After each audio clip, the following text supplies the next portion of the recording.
You know, ladies and gentlemen, in 2022, the great Johnny Depp is not really seen as a pariah, but he's not a very favored person because of his legal battles with his ex-wife and the allegations of abuse through the years. But in 1990, he was at the height of his powers. Now, although this movie wasn't a box office success, it became a cult movie because his co-stars featured everybody from the ugliest actress of all time, allegedly. She wasn't that ugly, but she was portrayed as ugly. A domestic terrorist, a former porn star, considered the best porn star of all time. Some people used to hang out with Andy Warhol, a pop sensation, a teen idol, again, a domestic terrorist, all kind of different people. And we have to be talking about the Johnny Depp, Ricky Lake superstar movie, or B-level movie, Crybaby. Now, John Waters put this together, and only John Waters could put up with a cast like this. This is a 1990 American teen musical romantic comedy, written and directed by Waters. It was the only film of Waters' career which studios were in a bidding war, coming off the heels of successful Hairspray. Now, the film stars Depp as 1950s teen idol crybaby Wade Walker, and also features a large ensemble cast that includes Amy Locane as his paramour, Polly Bergen, Susan Terrell, Iggy Pop, talk show host Ricky Lake, and, of course, Tracy Lords, who, if you say Tracy Lords 3 times, you might get charged, if you know what I'm talking about. With appearances by Troy Donahue, Mick Stoll, Joel D'Alessandro, Joey Hedderton, David Nelson, Willem Dafoe, and Patricia Hearst. Now, the film centers on a group of delinquent youth who refer to themselves as drapes and their interaction with the rest of the town and its other subculture, the squares. Now, this occurs in 1950s Baltimore, Maryland, of course, Waters' hometown.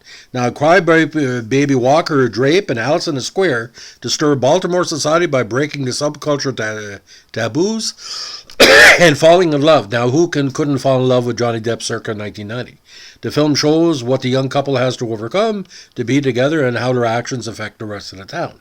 Now, part of the film takes place at the now closed Enchanted Forest amusement park in Ellicott City, Maryland. Others take place in historic neighborhoods and towns of Hampton, Baltimore City, Reisterstown, Jessup, Milford Mill, and Skykesville, Maryland. The only scenes not filmed in Maryland were shot at the Golden Oak Ranch in Santa Clara Valley, California. Now, from minute one of this show, it's just so over the top. It's almost like you took Grease, took a little bit of acid, added a little bit of The Outsiders, took a little bit more acid, added an Andy Warhol film, took a little bit more acid, and added something Divine would come up with from a 1950s style. And Divine, he was not in this movie, by the way. That's a big loss. I would love to see Divine in this movie. Now, considered a box office failure during its initial release, the film has subsequently become a cult classic and did spawn a successful Broadway musical of the same name, which got 4 Tony Award nominations. Now, produced by Rachel Talalay, again with the cinematography of David Inslee, edited by Janice Hampton, music by Patrick Williams, and production company was Imagine Entertainment in his early days. Now released on March 14, 1990 in Baltimore through Universal, and April 6, 1990 in the rest of the states. Now the running time was 85 minutes. Now there was talk that a longer cut doesn't exist to include the great soundtrack, and it is a great soundtrack. Now, it only cost $12 million to make, but I think the target audience was either too old or too young, and he released it in the spring of 1980. This would have been a great summer movie.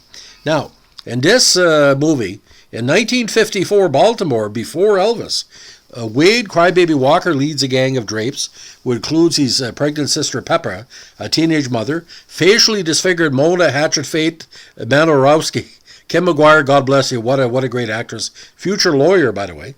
Wanda Woodward, whose post-World War II normal parents constantly embarrass her. And Milton Hackett, Hatchet Face's devoted boyfriend. Walker's ability to shed a single tear excites all the girls. Thus, Crybaby. One day after school, Allison Vernon Williams, a beautiful girl tired of being a square, approaches him, and the two instantly fall in love. That same day, Crybaby interrupts a talent show at the charm school run by Allison's grandmother and introduces himself to her, who doubts his motives. Crybaby eventually invites Allison to a party at Turkey Point, a local hangout spot for the drapes. Now, despite her grandmother's skepticism, Allison accompanies Crybaby to Turkey Point, where she's given a drape makeover by Hatchetface, Pepper, and Wanda, and sings a duet on stage with Crybaby. Later, Crybaby tells Allison that his father was sent to the electric chair for being the alphabet bomber, a killer who bombed places in alphabetical order, along with his mother as an accomplice.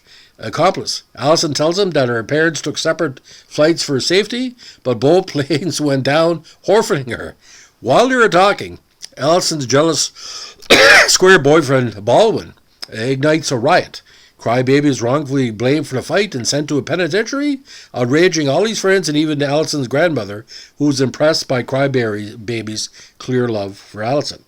Now, when a Laura Frigid, a loose girl with an unrequited crush on Crybaby, claims to be pregnant with his child, Allison feels betrayed and returns a Baldwin in the squares, though her grandmother warns her against rushing into decision. Meanwhile, in a penitentiary, Crybaby gets a teardrop tattoo from fellow drape Dupree, Robert Tyree, telling him, "I've been hurt all my life, but real tears wash away. This one's for Allison, and I want it to last forever."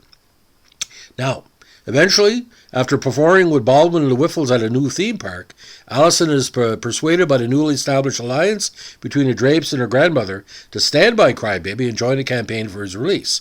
She goes to sing in the front of the jail with other Drapes. Their performance persuades the judge to release Crybaby. Baldwin immediately insults him, revealing that his grandmother electrocuted Crybaby's father and that his family laughs about that. Crybaby challenged him to a chicken race. A lot of tropes in here, ladies and gentlemen. And in this event, kind of a parody Rebel What a Cause, Crybaby wins as Baldwin chickens out, and he is reunited with Allison. During the race, Pepper gives birth to a baby in the back seat, and her boyfriend proposes by holding up a sign. Made a good Ricky Lake episode. Now, the film ends with all watching the chicken race crying a single tear, except for Allison and Crybaby, who has finally let go of the past, enabling him to cry from both eyes. Again, the only problem is Johnny Depp and Amy Locane didn't do their voices. Now, James Intervelt did Johnny's voice, and Rachel Sweet did Amy. Again, Polly Bergen, Ricky Lake, Tracy Lords, Kim McGuire, Hatcherface, God bless her soul, passed away a couple years ago. Darren Burroughs as Milton. Susan Terrell, Iggy Pop, Kim Webb, Jessica Raskin, Troy Donahue, Mink Stahl, Alan J. Wendell. Let's get this. Joe Jackson. The names are tremendous. Now, Jessica Raskin, Troy Donahue, Mink Stoll, Joel D'Alessandro, Joey Hedderton, David Nelson, Patricia Hearst, Robert Tyree, and Robert Walsh. Now, to say, William Dafoe gives a weird performance as a hateful corrections officer. So, any movie William Dafoe with a walk-on, you have to do it. But the overall impact of this movie, I think it was just overload because there was aspects of Grease, aspects of Love Me Tender, aspects of Elvis, aspects of Gidget, all kind of different stuff. But the soundtrack is this. Some of the numbers are just tremendous. Women in Cadillacs, G, Shaboom, A Teenage Prayer, King Crybaby, Teardrops Are Falling, Doing Time for Being Young, The Naughty Lady of Shady Lane, Mr. Sandman, Please Mr. Jailer, Chicken, and High School Hellcats. Now, it was screened at a competition at 1990 Cannes, but didn't draw any traction. Now, the film received mostly positive reviews from critics. On Rotten Tomatoes, it currently holds a 72% score, based on 78 reviews, with an average rating of 6.6 out of 10. And that's what I give it. It's about 3 stars out of 4. The site's consensus states, John Wilder's musical ode to the teen rebel genre is infectious and gleefully camp, providing star Johnny Depp with the perfect vehicle in which to lampoon his pin-up image. But what really hurt him? No Tab Hunter and no Divine. It would have been a great addition. Might have put it over the top, like the previous Lost in the Dust and Polyester and all that. Now, Roger Ebert, who really liked the movie, awarded it 3 out of 4 stars, and Metacritic calculated an average score of 63 out of 100 based on 22 reviews, including generally favorable reviews. Audience polled by CinemaScore gave the film an average of B- on an A+ to F scale. Now, the film opened again on April 6 in only 1,229 North American cinemas, an unprecedented number for a John Waters film. But because it was a universal release, it didn't play much of the midnight circuit because it was, not say John Waters sold out, but, there was no shit eating or, you know what I'm talking about. Now, It only grossed $24.55 per screen and only $8.3 million by the end of its theatrical run. Now, it couldn't be really released internationally because other than Canada, a few other English countries, really, John Waters was what he called a midnight circuit or what he called cult circuit. Now, this movie wasn't big in the gay community or the transgender community like Divine. Because don't forget, Divine had a recording contract as well, and Tab Hunter had mentioned that in reviews later on about the lack of money in this movie. If Divine would have got the part of one of the, what he called the crybaby group, it would have been really a lot better, but maybe he wanted too much money, I don't know. So if anybody knows if Divine basically was approached to appear in the movie. Now, there's been numerous articles about Crybaby over the years, and especially the American Film Institute did a really, really interesting article that was released in a number of years ago, and the Cannes Film Festival as well. Now, ladies and gentlemen, one thing about John Waters, we're going to talk about Kim McGuire coming up, a very underrated actress.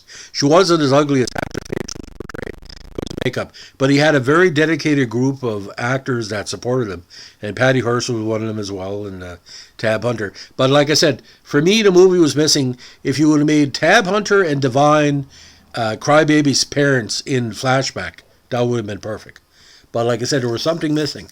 Like either actors like Iggy Pop or Willem Dafoe were underused, or certain characters like Ricky Lake's the sister was overused. But to see Tracy Lords not doing what she's best at in a mainstream movie shocked a lot of people, because when we were very embarrassed for the people who saw Tracy Lords as an underage person, maybe they were scared to go, because if the girlfriend turned to the boyfriend and said, "Oh, who's that lady up there? I don't know who that is," it would have caused a lot more problems. So that maybe caused 20% drop in the box office. Tracy Lords at the time was box office poison. Maybe certain theaters and who knows. So, ladies and gentlemen, it's our latest of our screenshots podcasts. If you like what we're doing here, give us a like, comment, or subscribe. And requests are always appreciated and always highly considered. Again, happy Christmas, happy Hanukkah. Go Habs, go. Have a good one. Bye.